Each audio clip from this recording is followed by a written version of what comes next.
वहीं दिल्ली से रांची लौटने के बाद रामेश्वर उरांव ने कहा कि टिकट फाइनल होने के बाद उन्होंने अपनी बातें मीडिया के सामने रखी और उन्होंने कहा कि हमने जनता के लिए काम किया है और इसीलिए सभी सिटिंग विधायकों को इस बार भी टिकट दी गई है।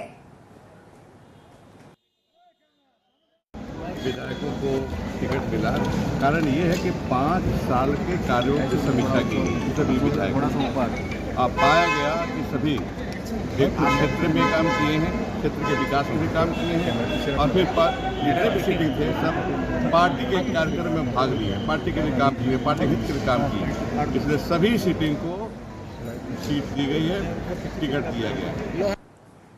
मांडू से कांग्रेस ने जयप्रकाश पटेल को अपना प्रत्याशी बनाया है और दिल्ली से रांची लौटने के साथ ही जयप्रकाश पटेल ने मीडिया से बातचीत में कहा है कि हमने हमेशा ही जनता के लिए काम किया है और आगे भी अगर हम जीत कर आते हैं तो काम करेंगे। साथ ही दल बदल पर भी उन्होंने अपनी बातें सामने रखी और उन्होंने ये कहा कि अगर राजनीति में हम हैं तो नेताओं का आना जाना तो लगा रहता है।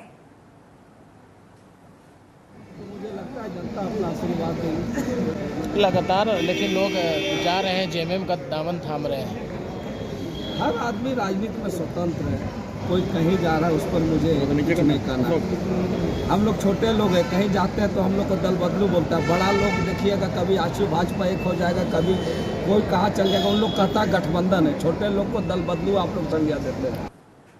इधर सिमडेगा से कांग्रेस ने एक बार फिर से भूषण बाड़ा पर अपना भरोसा जताया है और भूषण बाड़ा ने टिकट मिलने पर उन्होंने धन्यवाद भी दिया और साथ ही ये भी बताया कि आगे इसी तरह से हम क्षेत्र के लिए विकास के काम करते रहेंगे। आपको बता दें कि टिकट मिलने पर उन्होंने अपनी खुशी का इजहार किया और साथ ही कहा कि पार्टी के भरोसे पर खरा उतरूंगा। बीजेपी के कथनी और करनी में बहुत अंतर है, गठबंधन का काम ही जीत की गारंटी है।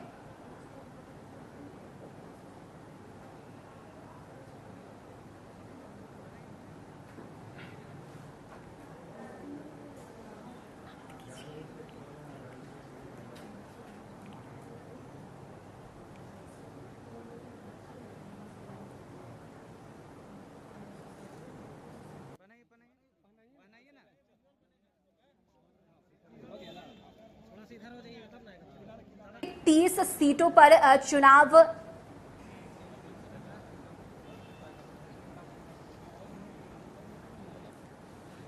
तो 30 सीटों पर चुनाव लड़ेगी कांग्रेस इस बार झारखंड में और सभी सिटिंग विधायकों के नाम पर इस बार पार्टी ने मुहर लगाई है। ऐसे में आपको बता दें कि टिकट फाइनल होने के बाद दिल्ली से रांची लौटने पर रामेश्वर उरांव ने क्षेत्र के विकास की बात कही और साथ ही उन्होंने ये भी बताया कि इस बार काम को देखते हुए सभी सिटिंग विधायकों को पार्टी ने टिकट दिया है। झारखंड में INDIA गठबंधन के तहत कांग्रेस पार्टी 30 सीटों पर अपने उम्मीदवार को उतार रही है और ऐसे में चुनावी रणनीति में कांग्रेस पार्टी अभी से जुट गई है।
तो झारखंड में कांग्रेस ने 30 सीटों पर चुनाव लड़ने का फैसला लिया और ऐसे में 21 नामों के ऐलान पार्टी की तरफ से किए गए हैं।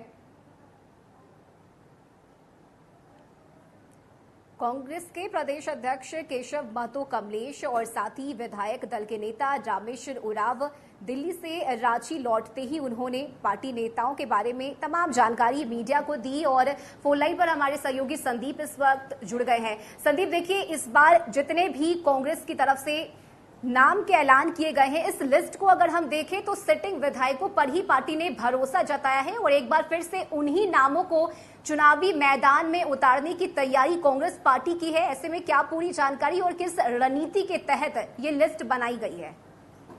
यदि कांग्रेस के उम्मीदवारों की लिस्ट देखी जाए तो कल देर रात कह सकते हैं उनकी जो पहली लिस्ट है वह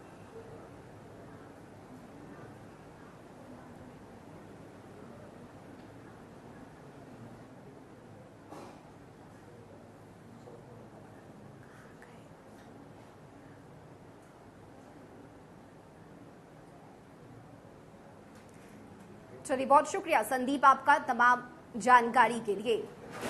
और विधायक अंबा प्रसाद ने ढोल नगाड़े के साथ चुनावी जनसंपर्क अभियान चलाया है। अंबा प्रसाद लगातार अपने क्षेत्र में जनता के बीच जाकर जनता का हालचाल जानने की कोशिश कर रही हैं और साथ ही अपने क्षेत्र के विकास को लेकर भी लगातार अंबा प्रसाद तत्पर नजर आती हैं। ऐसे में रामगढ़ जिले के बड़कागांव विधानसभा क्षेत्र में विधायक अंबा प्रसाद ने ढोल नगाड़ों के साथ चुनावी जनसंपर्क अभियान चलाया और सभी चौक चौराहों पर समर्थकों के साथ विधायक अंबा प्रसाद का फूल मालाओं से स्वागत किया गया। क्षेत्र के लोगों ने अंबा प्रसाद के नामों की सराहना की। वहीं विधायक ने विकसित विधानसभा क्षेत्र बनाने का लक्ष्य निर्धारित किया है।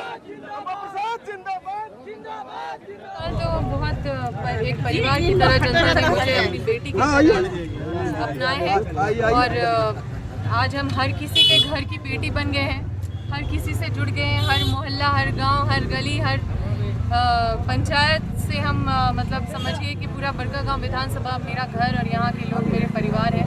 तो रुझान की बात मतलब अलग हो जाती है। रुझान तो दूसरे लोगों से मतलब आपको जानने का ज़रूरत है। हम तो अपने परिवार जन के सेवा में हमेशा समर्पित रहे और